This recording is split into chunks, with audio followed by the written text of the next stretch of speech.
बिहार में विधानसभा चुनाव का आगाज हो चुका है और प्रथम चरण का चुनाव 28 अक्टूबर को होने वाली है और इस कारण सारे प्रत्याशी जो है अपने अपने क्षेत्र में अपनी अपनी ताकत आम जनता के बीच झोंक करके मत लेने के फिराक में, इसी क्रम में यह बाढ़ जो है, बाढ़ विधानसभा क्षेत्र जो है पूरे राष्ट्रीय पटल पर चर्चित है और यह सबसे हॉट सीट माना जाता है।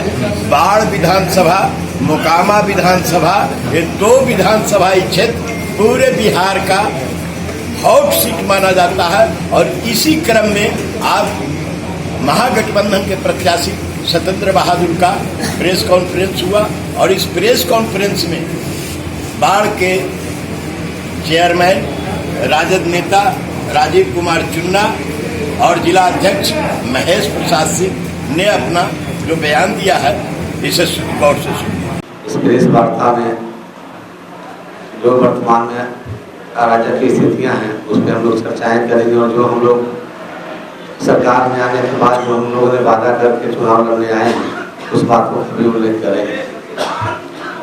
आप इस अवगत हैं कि इस बाढ़ में प्रदेश में 15 साल से सरकार चल रही है, सरकार का उसमें हम विशेष रूप से बिहार का नहीं बाढ़ का बात कर रहे हैं। बाढ़ में जो वर्तमान में व्यवस्थाएं हैं, हर चीज में राजनीतिक स्थिति के दौर से बाढ़ गुजर रहा है। बाढ़ आप पिछले 20 वर्षों से आप देखेंगे कि जो गली जितना पतला था आज वही गली वैसे ही स्थिति में है, रोड की हालत वही स्थिति है, जल जमाव का वही स्थिति है। बाहर में डेवलपमेंट के नाम पर कहीं कुछ नजर नहीं आता है। जाम की स्थिति वैसे ही है। मतलब लोग आप जब बाजार में आएंगे तो आपको कहीं स्मूथली आप न चल सकते हैं न आप फ्रीली घूम सकते हैं। रोड पर निकलिए, जाम का स्थिति भयावह, जल जमाव की स्थिति काफी दयनीय है। इन सब चीजों से जनता ऊब चुकी है और अब इस बार चुनाव में मन बना ली है कि हमको विकल्प के रूप में नया सरकार का गठन करना है, नया विधायक का चुनाव करना है। आप देखेंगे कि बाढ़ में इतना ऐतिहासिक मंदिर है उमानाथ, उसमें आज कहाँ रहना चाहिए था उस मंदिर को। उत्तरायणी गंगा के तट पर है और भगवान भोले का यह स्थान, लेकिन राजनीतिक साजिश के तहत, इच्छा शक्ति की कमी के तहत मंदिर का जितना भी डेवलपमेंट होना चाहिए था उससे बहुत पीछे है। हम लोग जब सरकार में आएंगे तो सबसे पहले इन सब चीज़ों पर ध्यान देकर बड़ा पर्यटक स्थल के रूप में बनाने का काम करेंगे। आप नगर परिषद का ले लीजिए, जिसके जिम्मे बाढ़ का जल जमाव का साफ सफाई का जो व्यवस्था आता है उनके तहत आता है। उनके अधिकारी आप देख लीजिए कितने सुस्त हैं, बेलगाम है कि मतलब जो आदमी उनसे कुछ आग्रह करता है उस पर पहल नहीं करते हैं। यहाँ तक कि जो चेयरमैन नवनिर्वाचित हुए हैं उनकी इच्छा शक्ति है कि बाढ़ को एक सुंदर और बेहतर बनाए, लेकिन उसमें उनका सहयोग नकारात्मक है। और नकारात्मक ही नहीं है, बिल्कुल ही डिस्टर्ब करके रखने का है कि मतलब काम अच्छा से हो ही नहीं। इनका सोच जो है बाढ़ के लिए, वो सोच इनका पटरी पर नहीं उतरे। इन सब बात चूंकि गाइड होते हैं सरकार से, तो इसमें सरकार की तरफ से भी इशारा रहता होगा। मैं ये बात स्पष्ट तौर पर कर सकता हूँ। आप किसानों के लिए ले लीजिए, सब लोग त्रस्त है। दाल का यहाँ हब है, लेकिन उसके लिए सरकार के द्वारा, विधायक के द्वारा क्या किया गया, ये बड़ा सोचनीय विषय है। आज दाल का जो मतलब यहाँ दाल का जो हब है वो कैसी स्थिति में है, किसानों के लिए एक बड़ा चुनौती है। क्योंकि जब जनप्रतिनिधि जब चुनने जाते हैं तो दायित्व बनता है कि जो उस विधानसभा के अंदर में जो चीज़ अच्छा चीज़ है उसे हम राष्ट्रीय अंतर्राष्ट्रीय स्तर पर डेवलप करने का प्रयास करें। सबसे अहम मुद्दा है जो जन जन का पुकार है बाढ़वासियों का, वो जिला का है। वो जिला कब का बनना चाहिए था, पूरी पात्रता रखता है बाढ़ मंडल, सबसे पुराना मंडल है, लेकिन राजनीतिक साजिश के तहत इसको जिला बनने से हमेशा रोका गया। हम जब सरकार में आएंगे, जब यहाँ पर विधानसभा में हम जीत कर जाएंगे, तो बाढ़ को जिला बनाना हमारी पहली प्राथमिकता होगी।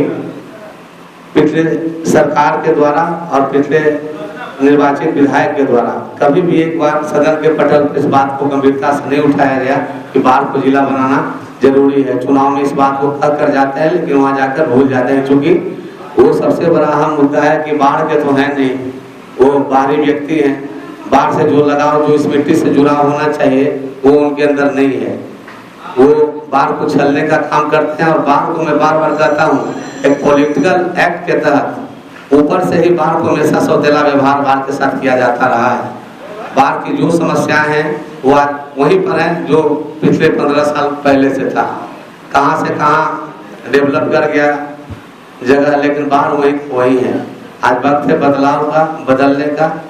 हम उसी परिप्रेक्ष्य में आए हैं। हमारा सरकार जो आज हमारी पार्टी महागठबंधन जो चुनाव में उतरी है, उसमें कई ऐसे योजनाओं को लेकर उतरी है जो व्यक्ति का एकदम जन जन का जो जरूरत है उसको लेकर हम लोग उतरे हैं। और आप जानते हैं कि हमारी सरकार जो जो घोषणाएं करती है उसको सबसे पहले अमल कर जनता के साथ विश्वास का संबंध जोड़ती है।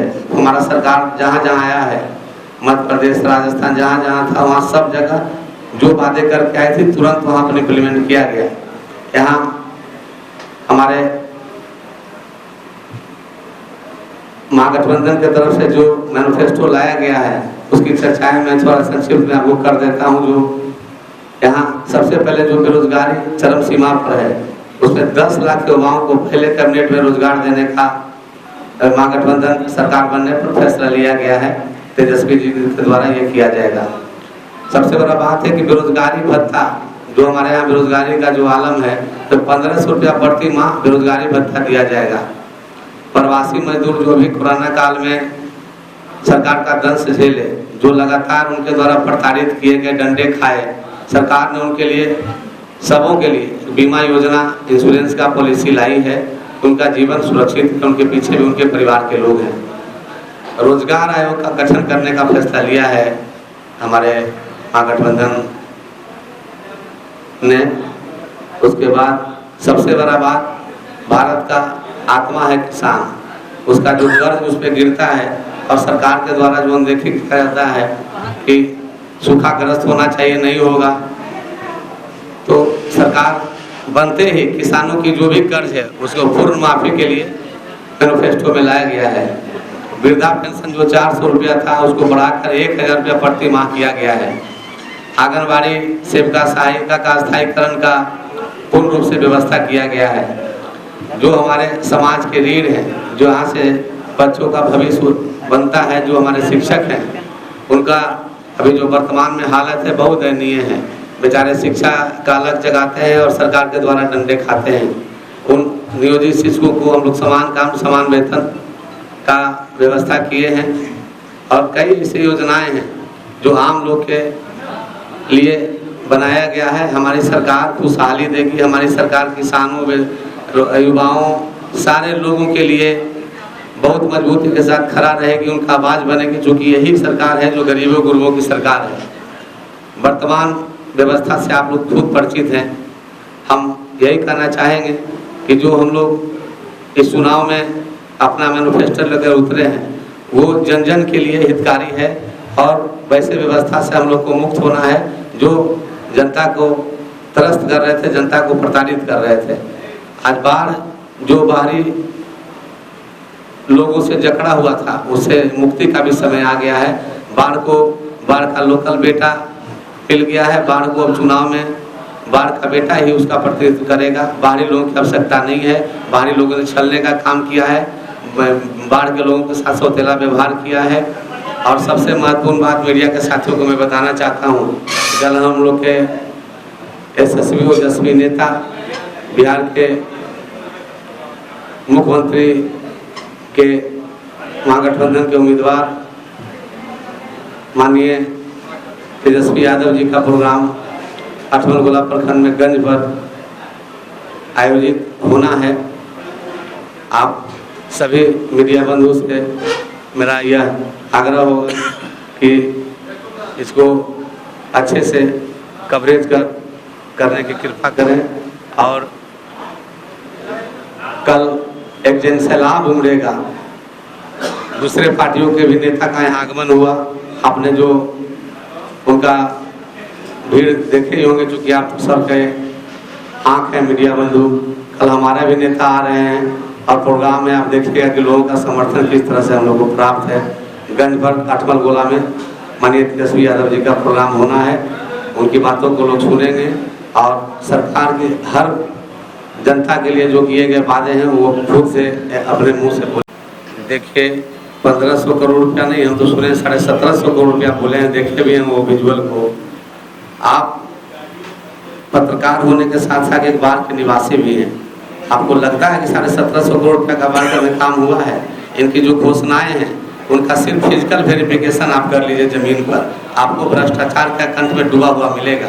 आप किसी योजना का बोलिए, किस योजना के मद में आपने दिया है पैसा? कहीं भी प्राकृतिक राशि है उसका उल्लेख नहीं है।